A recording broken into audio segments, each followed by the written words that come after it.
Ce budget, il est marqué par deux recommandations du gouvernement. Ne pas augmenter de plus de 1,2% les dépenses de fonctionnement, c'est une recommandation. Nous allons la suivre puisque nous allons signer un protocole. Et ensuite, il y a une volonté de désendetter et donc de limiter les investissements pour que globalement les collectivités soient désendettées environ autour de ce qu'on appelle 10 années de remboursement. C'est une moyenne. Donc nous sommes là-dedans. Et la bonne nouvelle, c'est que nous n'allons pas augmenter les taux d'imposition.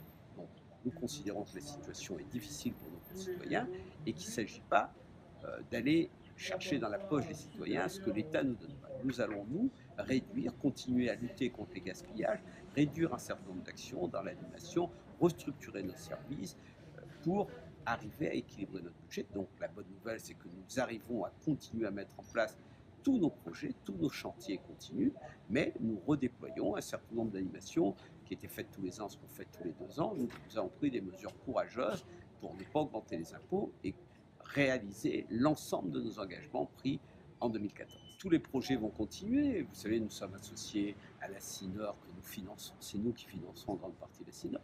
Pour le grand téléphérique, nous allons faire un gymnase au Chaudron, une médiathèque au Chaudron. Donc, il y a beaucoup de projets dans toute la ville. Notre projet continue allègrement.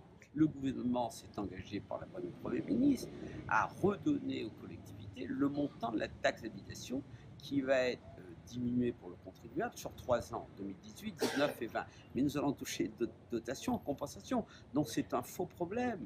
On inquiète les maires notamment pour rien. Le problème n'est pas là. Le problème, c'est le vrai problème auquel nous faisons face, c'est la baisse des subventions et la baisse des contrats aidés. Ça, c'est un problème, puisque l'État, au lieu de financer les contrats aidés à 80%, l'État va financer à 50%. Donc il faut qu'on trouve les 30% supplémentaires et l'État va diminuer le nombre de contrats aidés. Donc il nous faut créer un dispositif, notamment pour des opérations importantes comme le nettoyage, où ils étaient beaucoup utilisés, pour avoir d'autres contrats à la place. Donc il faut faire des économies sur le fonctionnement pour compléter ce que l'État ne nous donne pas. Voilà, et c'est un effort, nous acceptons de le faire parce que la France a besoin de redresser ses comptes.